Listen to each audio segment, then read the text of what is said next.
À qui pensez-vous devoir votre vie actuelle? La voix sévère de Bill m'a immobilisé un instant. En tant que chef de famille, ne peux-tu pas m'écouter? Après les remarques grossières de Bill, ma belle-mère m'a également lancé ces mots avec une expression diabolique. Si tu continues à avoir cette attitude ridicule, je divorcerai. J'avais atteint ma limite. Il m'était impossible de rester avec eux plus longtemps. C'est vrai? Alors divorçons, comme tu le souhaites. De toute façon, il n'était pas raisonnable de continuer le mariage avec Bill dans ces circonstances. J'ai déclaré haut et fort mon intention de divorcer, j'ai rapidement fait mes bagages et j'ai quitté la maison de mes beaux-parents en courant. Le lendemain matin, je me suis réveillée dans un hôtel, surprise par l'alerte d'un appel entrant sur mon smartphone. En regardant l'écran, je me suis aperçue qu'il s'agissait d'un appel de Bill, et mon cœur s'est figé. Cependant, le téléphone continuait de sonner. Sans hésiter, j'ai appuyé sur le bouton d'appel avec détermination. C'est alors que la voix de Bill s'est mise à trembler. Flora, arrête ça. Ne fais pas ça. Il semblait pleurer en parlant. C'est dramatique. C'est ce que j'ai pensé et j'ai soupiré. À ce moment-là, la voix de ma belle-mère l'a interrompu. Tu as l'intention de nous dénoncer injustement? C'est terrible. Je ne sais pas ce que mon mari vous a dit, mais c'est un malentendu. Elle aussi plaidait en pleurant. Je n'ai pas pu retenir ma colère et j'ai répliqué. Ce n'est pas un malentendu. Tout ce qui est écrit est vrai. C'est le résultat de la longue souffrance mentale de mon beau-père. Lorsque j'ai vu le roman de mon beau-père pour la première fois, je n'ai pu contenir mon étonnement. Je m'appelle Flora Thompson. Je travaille actuellement dans l'administration des ventes de cosmétiques. À l'âge de 30 ans, je mène une vie de jeune mariée dans un appartement urbain.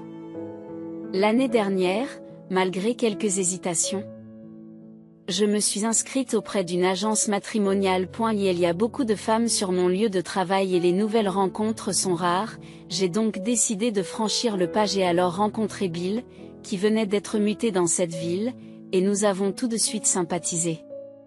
Notre rencontre s'est rapidement transformée en mariage. À l'époque, j'avais beaucoup de rêves et d'espoir pour la vie de couple, imaginant un avenir heureux. Cependant, ces attentes ont vite été anéanties. L'origine du problème était ma belle-mère. Elle aimait excessivement son fils Bill, et son affection était démesurée. Bill lui-même n'a jamais douté que l'amour de sa mère était excessif. À eu départ, j'ai pensé qu'ils avaient simplement une bonne relation parent-enfant. En réalité, leur relation était très complexe, d'une profondeur que j'avais du mal à comprendre.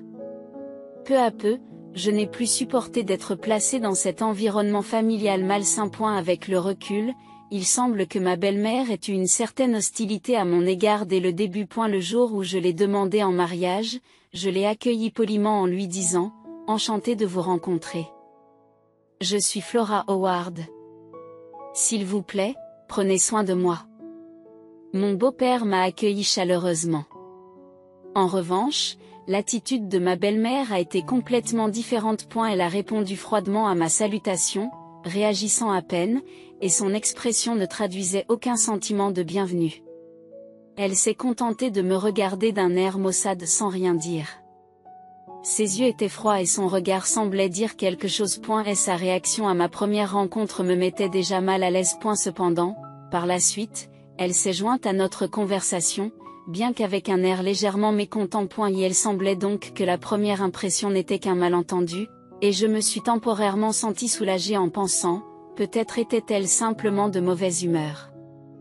Après le mariage, il est apparu clairement que cette idée était erronée. À partir de cette expérience, ma relation avec ma belle-mère a continué à se détériorer, ce qui a eu un impact sur toute ma vie de couple. Son ingérence excessive a commencé à fissurer notre relation de couple, et je me suis sentie perturbée et j'ai atteint mes limites. Elle contacte quotidiennement le téléphone portable de Bill. Selon Bill, elle le contacte fréquemment pour des questions insignifiantes telles que « Qu'est-ce qu'on mange ce soir ?» ou la flore. S'il vous plaît, ajoutez plus de plats préférés de Bill.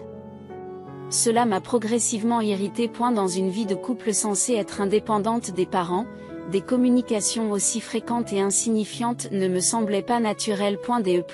Ma belle-mère donne souvent son avis sur tout, de la disposition des meubles dans la maison à des questions quotidiennes triviales, par le biais de ses appels à Bill. Ces appels durent parfois plus d'1 heure, ce que je trouve tout à fait anormal. Bill a déjà 32 ans, c'est un adulte à part entière. Je pense qu'il est problématique qu'il ne soit pas encore détaché de ses parents. Lorsque j'ai confronté fermement Bill à ce sujet, sa réponse a été inattendue. Ma mère a toujours été du genre à se mêler de tout, alors ne t'inquiète pas trop, a-t-il dit. Il a semblé quelque peu satisfait de ce fait et n'a pas essayé de cesser de communiquer avec sa mère, au contraire. Elle semblait attendre ses appels avec impatience. Mon insatisfaction s'accumule progressivement, mais heureusement, il n'y a pas d'autres problèmes majeurs pour le moment. Cependant, je ressens le besoin de surveiller attentivement l'évolution de la situation. Malgré le stress, l'appartement dans lequel nous vivons actuellement est heureusement éloigné du quartier où habitent mes beaux-parents, de sorte que nous avons rarement l'occasion de les rencontrer en personne. Cette distance géographique contribue au moins à atténuer leur présence dans notre vie quotidienne. Dans cette situation, le rôle de mon beau-père est très important et son soutien m'a été d'un grand réconfort. Face à mes problèmes causés par l'ingérence excessive de ma belle-mère, mon beau-père m'a tendu la main à plusieurs reprises et m'a adressé des paroles chaleureuses d'encouragement. Flora, ça va? Je suis désolée que ma femme te cause toujours des ennuis. Je vais lui parler pour qu'elle laisse partir notre fils, alors s'il vous plaît, ne vous inquiétez pas trop, a-t-il dit. Merci beaucoup pour votre considération, lui ai-je dit en guise de remerciement. Mon beau-père était une personne discrète, mais très chaleureuse et aimable. Après avoir pris sa retraite de son entreprise, il a continué à travailler comme consultant et à écrire des romans. Sa carrière était brillante, il avait remporté plusieurs prix et son talent avait déjà permis la publication de plusieurs livres. Actuellement, je travaille sur un nouveau roman. Il est presque terminé et j'aimerais que tu sois la première à le lire, m'a-t-il dit. Sa proposition m'a enthousiasmé. Vraiment? J'ai hâte de le lire, ai-je répondu, ce à quoi mon beau-père a répondu d'un ton plus sérieux. Flora, j'aimerais vraiment savoir ce que vous pensez du roman. Votre opinion est très importante pour moi, alors promettez-moi, s'il vous plaît, a-t-il dit. Bien sûr, j'ai hâte de le lire, ai-je promis. À ce moment-là, je ne pouvais pas imaginer les changements qui allaient survenir dans ma vie. Le destin est parfois cruel, et peu de temps après, j'ai reçu un appel soudain de Bill. Je n'avais aucune idée de la façon dont cet appel allait changer nos vies. Et la voix de Bill tremblait lorsqu'il a dit. Quoi, vraiment? Je n'arrive pas à y croire. D'accord, j'arrive. Et l'appel s'est terminé. Le contenu de l'appel et l'atmosphère tendue qui y régnait ont immédiatement montré que quelque chose d'extraordinaire s'était produit, et l'anxiété est rapidement montée d'un cran. Après l'appel, Bill s'est tourné vers moi avec un visage pâle et une expression grave. Mon père est décédé. Il s'est effondré soudainement au travail ce matin. Il semble que ce soit une crise cardiaque. À un moment où j'ai entendu ces mots, je me suis exclamé en état de choc. Quoi? Et mon corps s'est figé d'incrédulité. L'idée que c'était impossible m'a traversé l'esprit. Je venais juste de parler à mon beau-père et de lui promettre de lire d'abord son roman. Frappé par la perte soudaine de mon beau-père, j'étais abasourdi et ne pouvais que rester figé sur place. Cette réalité était dure, et nous avons été immédiatement pressés d'organiser ses funérailles. Sans même prendre le temps de faire notre deuil, nous nous sommes précipités chez mes beaux-parents. Ma belle-mère était également très choquée et très perturbée. Tranquillement mais rapidement, nous avons procédé aux préparatifs de l'enterrement. Finalement, la veillée funèbre, les funérailles et le service commémoratif ont eu lieu. Cette fois-ci, la belle-mère, épuisée, s'est constamment accrochée à Bill, en lui serrant fermement le bras. Bill la soutenait fermement, l'embrassant parfois doucement. D'une certaine manière, ils semblaient former un couple. Je pouvais comprendre son instabilité due à la perte soudaine, mais sa dépendance à l'égard de Bill semblait quelque peu excessive. J'ai gentiment conseillé Bill, mais cela n'a finalement eu aucun effet. Certains se sentent très seuls depuis le décès de leur père. Il n'y a rien à faire, a dit Bill. Il soutient toujours sa mère. Normalement, dans ce genre de situation, mon beau-père aurait dû intervenir, mais il n'était plus là. J'ai été submergée par la tristesse et l'irritation. Peu après, j'allais assister à un spectacle encore plus étonnant. Sa nuit tombée, alors que j'étais sortie du bain, Bill, son nécessaire de toilette à la main, se dirigea vers la salle de bain. Alors que je finissais de me sécher les cheveux et que je me préparais à aller me coucher dans la chambre, je me suis rendu compte que j'avais oublié mon épingle à cheveux dans le vestiaire. En allant la chercher, j'ai entendu la conversation entre ma belle-mère et Bill. Ce dernier était censé être déjà dans le bain. Sur cette pensée, j'ai jeté un coup d'œil à travers le verre dépoli de la salle de bain depuis le vestiaire et j'ai assisté à une scène incroyable. Ma belle-mère et Bill se baignaient ensemble, se lavant mutuellement le corps tout en bavardant joyeusement. Bill, tu as beaucoup grandi. Regarde, il en reste encore à laver, alors maman va le faire pour toi. Maman, ça chatouille. Maman, tu n'as pas encore lavé ton dos, n'est-ce pas? Laisse-moi te le laver. En plus, maman, ta peau a toujours été si douce. Flora ne peut probablement pas rivaliser, n'est-ce pas? N'est-ce pas? J'avais l'habitude d'être louée comme un poisson pâle pour ma peau. Comment mon toucher peut-il être comparé au charme de cette jeune femme, en dehors de sa jeunesse? Le caractère glauque de leurs commentaires m'a donné la nausée par réflexe. Les mots que j'essayais de prononcer n'étaient que des murmures. Les jambes tremblantes, je parvins à regagner ma chambre. J'ai été choquée par l'intimité de leur relation parents-enfants. Cela va au-delà d'une simple incapacité à se détacher en tant que parents et enfants, c'est clairement anormal. J'étais abasourdie dans la chambre quand je me suis soudain souvenue d'une chose que mon beau-père avait mentionnée auparavant. Il travaillait ardemment sur un roman et m'avait demandé de le lire en premier. Il utilisait habituellement son ordinateur portable pour écrire et je connaissais son mot de passe. Si quelque chose arrive, utilisez-le, m'avait-il dit. Presque comme un testament, bien que je n'ai jamais imaginé qu'il puisse mourir. En proie à une profonde tristesse, je suis entrée dans la chambre de mon beau-père et me suis approchée de l'ordinateur qui se trouvait sur son bureau.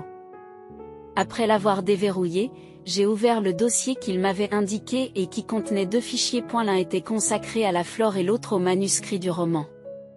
Prenant une grande inspiration, j'ai commencé à lire le dossier du roman.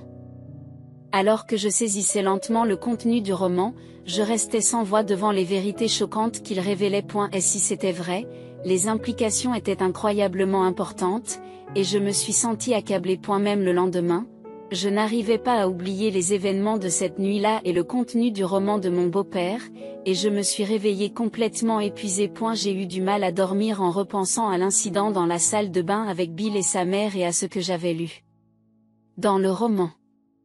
Même s'ils étaient de bonne humeur depuis le matin, comme si rien ne s'était passé. Flora, peux-tu m'écouter un instant? Bill a commencé à parler. Je me suis instinctivement méfiée, me doutant qu'il n'y aurait rien de bon.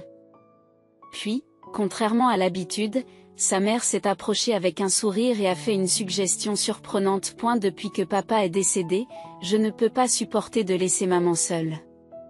Et si nous vivions ensemble avec elle, a-t-il proposé, ce qui m'a fait sursauter et me faire dire, quoi en écoutant Bill l'expliquer avec enthousiasme, nous avons des emplois, donc nous ne pouvons pas rester ici, mais nous emmènerons maman à l'appartement, et éventuellement nous déménagerons dans un endroit plus grand.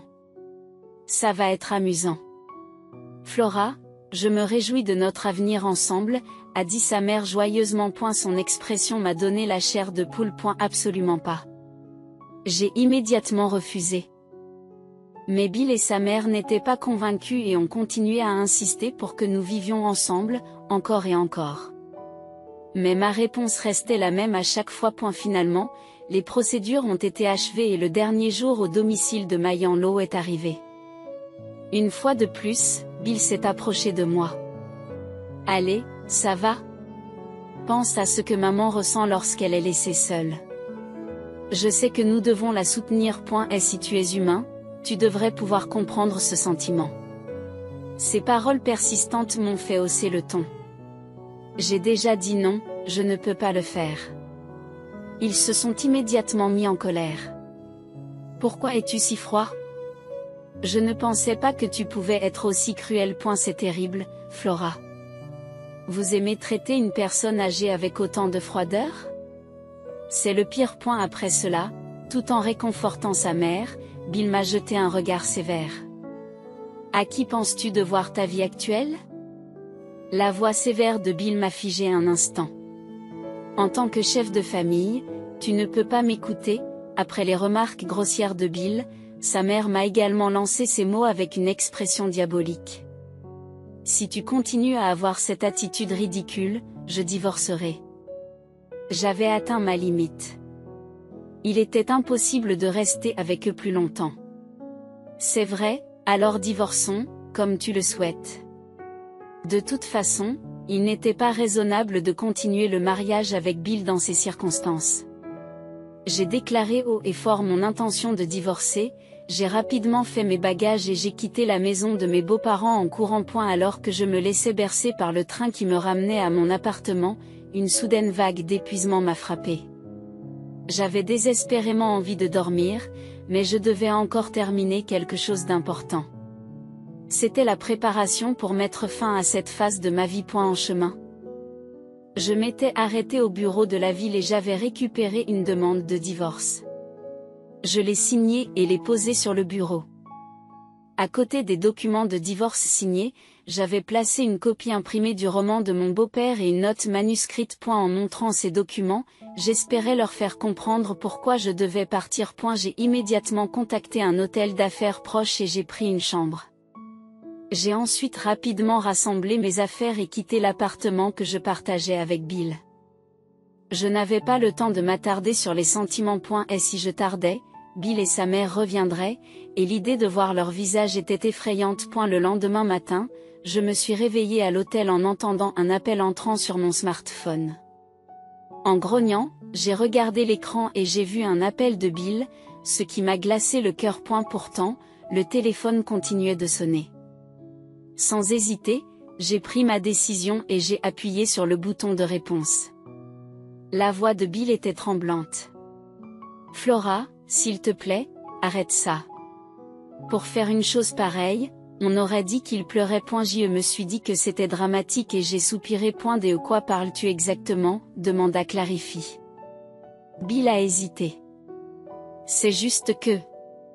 Il avait sans doute du mal à s'exprimer. À ce moment-là, la voix de sa mère l'interrompt. As-tu l'intention de nous exposer injustement? C'est horrible. Je ne sais pas ce que mon mari vous a dit, mais c'est un malentendu, plaide-t-elle en pleurant. Je m'étais penchée sur le roman que mon beau-père m'avait dit de lire en premier. Il décrivait la relation malsaine entre Bill et sa mère. A eu cours de cette relation anormale, mon beau-père avait passé des années à exprimer sa détresse. Il avait l'intention de le publier sous la forme d'un ouvrage non romanesque intitulé Une Noveless Family.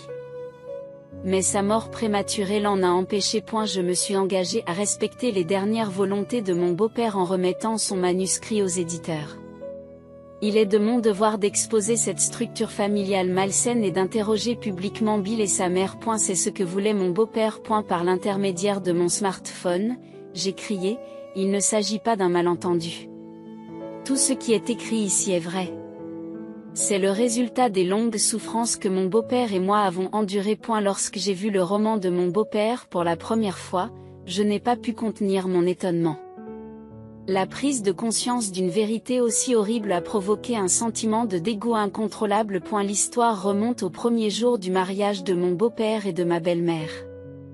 Les deux familles étaient très respectées dans leur communauté locale.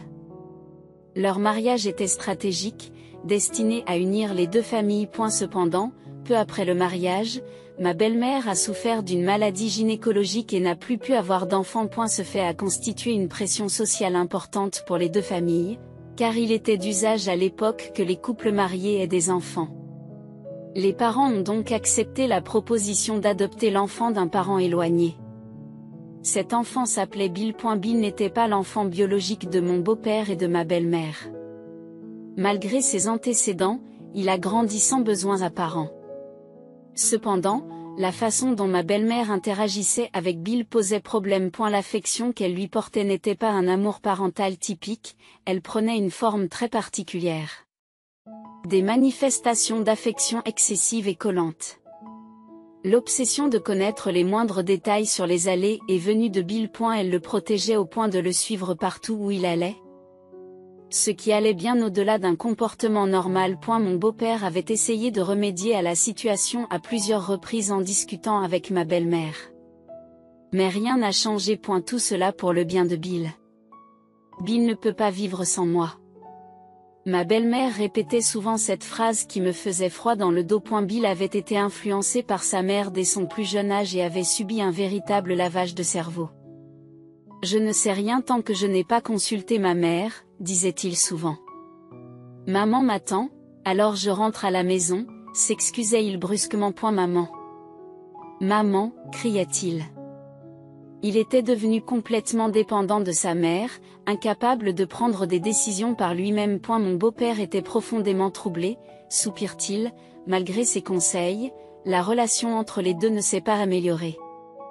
En raison de la pression sociale, le divorce n'était pas envisageable pour eux. Comme pour soulager son cœur lourd, mon beau-père s'est plongé dans l'écriture de son roman. Il y dépeint la situation anormale de son foyer et a l'intention de la rendre publique. Au fil des années, il a vécu avec cette intention. À cette époque, il a commencé à écrire des romans policiers en tant que passe-temps. Un prix a été publié à plusieurs reprises et ses œuvres ont même été adaptées au cinéma, se vantait-il. Néanmoins, la situation ne s'est pas améliorée.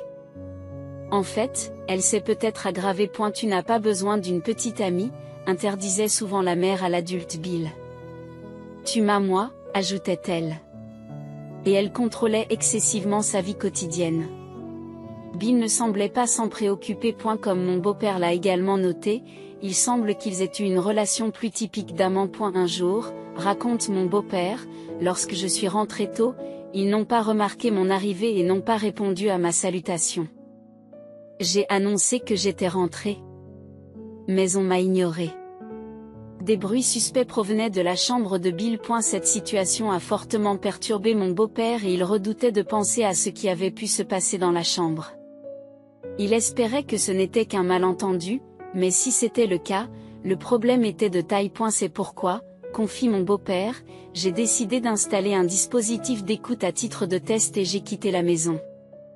À son retour, il a écouté l'enregistrement et a confirmé que des conversations inappropriées entre les deux personnes avaient bien été enregistrées. Le contenu de l'enregistrement m'a dégoûté et j'ai voulu arrêter ma lecture. Cependant, au-delà du malaise, mon désir de découvrir la vérité s'est intensifié. Alors que je continuais à lire, poursuit mon beau-père, j'apparaissais moi-même dans le roman. L'histoire commence avec Bill, qui a maintenant plus de 30 ans, et qui décide de s'inscrire dans une agence matrimoniale. Il semble que les grands-parents de Bill soient impliqués, car malgré son âge, il continue d'éviter le mariage. Ils ont multiplié les commentaires sarcastiques à l'égard de Bill, a-t-il poursuivi. C'est donc à Contreseur, conclut-il, qu'il a commencé à chercher une partenaire et a fini par s'inscrire auprès d'une agence matrimoniale, ce qui a conduit à notre rencontre. En fait, je n'étais qu'un outil pour cacher la relation anormale entre Bill et sa mère. Mon beau-père m'a décrite comme une femme très gentille et a écrit « Je regrette de l'avoir impliquée dans les problèmes de cette famille déformée ». Il m'a remis le roman détaillant les circonstances familiales, espérant que je le lirais et le comprendrais. Et elle a continué à écrire son roman avec passion. En fait, il était presque terminé. Cependant, en raison du décès soudain de mon beau-père, la scène finale n'a pas été écrite. Et elle avait peut-être prévu sa mort. Car l'histoire se termine par le fait que le roman m'a été confié. Pourquoi croire que cette histoire s'est réellement déroulée? Où sont les preuves? Papa a toujours été jaloux de notre relation, se plaignant constamment. Il m'a toujours rabaissé, débitant des mensonges, et ce roman sans valeur n'est qu'une fiction. Ma belle-mère a dit avec véhémence au téléphone, en plus du dossier du roman, il y avait un autre dossier nommé pour Flora.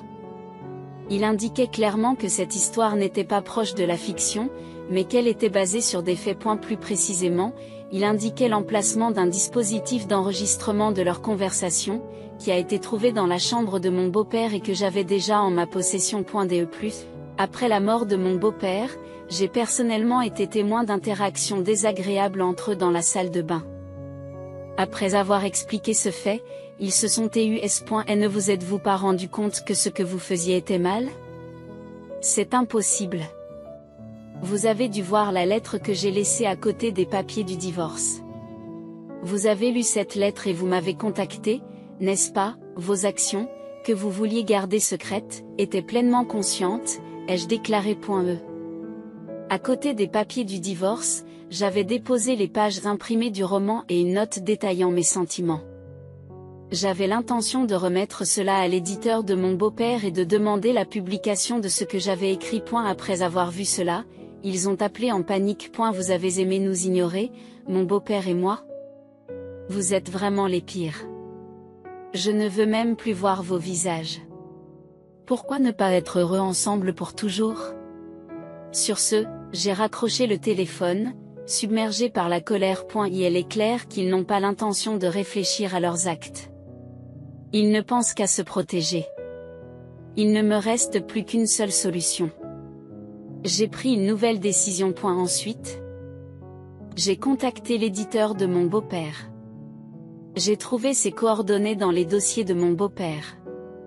L'éditeur a tout de suite été intéressé et a voulu voir le manuscrit. J'ai envoyé le manuscrit à l'adresse indiquée. Peu de temps après, l'éditeur m'a contacté pour me rencontrer et discuter davantage, et nous avons pris rendez-vous le lendemain après le travail. Il s'agissait d'un jour ouvrable normal, ce qui convenait parfaitement. J'espérais que la réunion se passerait bien. Je me sentais un peu anxieux, mais j'ai chassé ces pensées. Le lendemain, après avoir terminé mes tâches habituelles, j'étais sur le point de quitter le bureau dans la soirée lorsque j'ai jeté un coup d'œil dehors et, à ma grande surprise, j'ai vu Bill et sa mère qui attendaient devant l'entreprise. J'ai sursauté et nos regards se sont croisés. Je me suis rapidement éloigné de la fenêtre, mais à ce moment-là, mon téléphone s'est mis à vibrer. C'était Bill qui appelait. Je séjournais dans un hôtel d'affaires depuis une semaine et j'avais gardé ma position secrète. Il ne savait probablement pas où je logeais et attendait sans doute de me surprendre en train de quitter le bureau.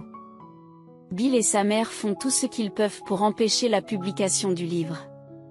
Mon téléphone n'arrêtait pas de sonner. Alors que je réfléchissais à ce que je devais faire, ils se sont soudain mis à crier « Flora, montre-toi. Ne te moque pas de nous. Nous ne te pardonnerons pas. Tout le monde, s'il vous plaît, soyez prudents. Flora Thompson est une menteuse. Vous ne pouvez pas vous fier à ses paroles. Une telle personne devrait être renvoyée immédiatement. Les accusations de la République n'ont fait qu'intensifier le chaos, et j'ai dû rapidement décider comment gérer cette situation qui s'envenimait. J'ai été choqué par leurs actions. Ils provoquaient une scène devant l'entreprise, essayant de ternir ma réputation. Le bureau commençait à s'apercevoir de l'agitation qui régnait à l'extérieur et l'atmosphère était chaotique. À ce moment-là, j'ai entendu le son d'une sirène de police au loin. Soudain, quelqu'un avait appelé la police. Alors que je poussais un soupir de soulagement, quelqu'un m'a tapé sur l'épaule par derrière. Surpris, je me suis retourné pour voir mon patron inquiet. Je me suis retourné et j'ai vu mon patron inquiet. Flora, tu vas bien? Nous avons appelé la police. Merci. Je suis désolé pour le dérangement. Je me suis excusé plusieurs fois et mon patron m'a gentiment parlé. Il doit y avoir une raison spéciale pour cela, n'est-ce pas? Tout le monde ici sait que vous n'êtes pas irresponsable. L'entrée principale est bruyante, il vaut mieux sortir par l'arrière. Oui, je vous expliquerai tout plus tard. Merci. Motivé par ce soutien, j'ai rapidement quitté les lieux. J'ai jeté un coup d'œil furtif à l'entrée principale. Les deux hommes résistaient à la police qui venait d'arriver. Nous n'avons rien fait d'illégal, disaient-ils. Mais les policiers semblaient habitués à ce genre de situation. En silence, ils les ont poussés dans la voiture de police et les ont emmenés. Après m'être assuré qu'ils étaient bien emmenés, je suis sorti discrètement par la porte arrière. Ensuite, je me suis rendu directement chez l'éditeur pour rencontrer le rédacteur en chef. Heureusement, nous avons pu commencer à travailler sur le livre immédiatement. Je me sentais soulagée, mais une chose me préoccupait encore. Il manque à ce roman la scène finale. Comment devrions-nous traiter cette partie? Lorsque j'ai posé la question, l'éditeur a réfléchi un instant, puis a commencé à faire des suggestions. Ajoutons votre récit au dernier chapitre, Madame Thompson.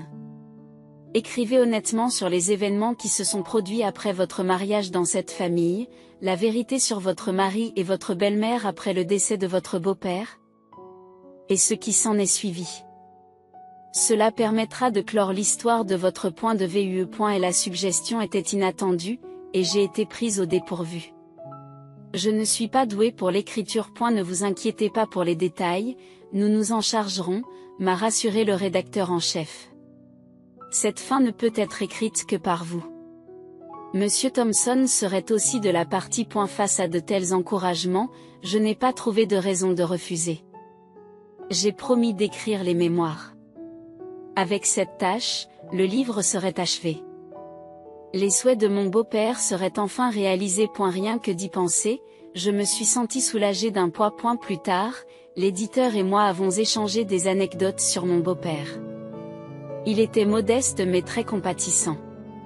Il respectait toujours les délais et traitait le rédacteur en chef avec respect. Il était exactement comme j'avais imaginé mon beau-père. Dans la foulée, le rédacteur en chef a promis d'organiser un article dans le magazine pour lui rendre hommage. C'était très aimable. J'espérais sincèrement que cela permettrait à un plus grand nombre de personnes de lire les autres œuvres de mon beau-père. Quant à Bill et à sa mère, après avoir été emmenés par la police, ils n'ont reçu qu'un avertissement, mais on ne sait pas s'ils ont vraiment réfléchi à leurs actes. Après tout, ils ont tous deux la peau très dure. Et il ne serait pas surprenant qu'ils n'aient pas changé de comportement. Au moins, l'avertissement de la police a mis fin à leur flânerie devant mon lieu de travail. Bien que mon téléphone reçoive encore des appels, le changement de mon numéro a permis de résoudre ce problème en les empêchant de me contacter. Peu de temps après, j'ai remis mon mémoire à l'éditeur. Ensuite, l'œuvre de mon beau-père a été mise sur le marché. Intitulé La famille d'un romancier, le livre a immédiatement suscité un vif intérêt. La relation précaire entre la mère et le fils y était décrite en détail, attirant l'attention du public. Bien que les noms soient anonymes dans le livre, les ragots se sont naturellement répandus. Et il semble que les rumeurs se soient également répandues sur le lieu de travail de Bill. Il s'est retrouvé isolé et évité par ses collègues, confronté au mépris partout où il allait, et personne ne voulait être associé à lui. À cause de ses propres actions, il se sentait psychologiquement acculé et ne pouvait plus se concentrer sur son travail. En conséquence, son patron lui a gentiment suggéré de démissionner. Il vivait avec sa mère comme il l'espérait, mais il semble que leur vie commune n'était pas aussi heureuse qu'il l'espérait. Les grands-parents de Bill étaient furieux. Il est anormal qu'une mère et son fils aient une relation aussi inappropriée, s'exclame-t-il, couvert d'insultes telles que sans vergogne et ne pouvant plus marcher dans les rues, les deux semblaient assez déprimés. Bien entendu, l'affaire a fait le tour du quartier, et ils ont été l'objet de regards froids, ce qui les empêchait presque de sortir. Leur maison a été vandalisée et leur jardin jonché de détritus. Bien que leur situation soit tragique, tout ce que j'attendais d'eux, c'était un règlement correct de la répartition financière. En effet, cela a dû être difficile pour vous, mais je suis bien conscient de votre diligence, Flora. Vous travaillez dur chaque jour. Malgré ces difficultés, continuez à persévérer. Merci beaucoup, j'apprécie. À propos, aimeriez-vous participer à un nouveau projet qui débutera le mois prochain? Une personne de chaque département est choisie, et je vous ai recommandé. Vraiment. La proposition soudaine a fait bondir mon cœur. Oui, mais il faudra travailler au siège, et non dans cette agence. Cela implique une mutation, mais cela vous convient-il? Je me souviens de l'arrivée de votre famille ici. Alors déménager pourrait être une bonne opportunité. Si l'on considère que votre situation actuelle est connue. J'ai été touchée par une telle considération. Merci, je ferai de mon mieux.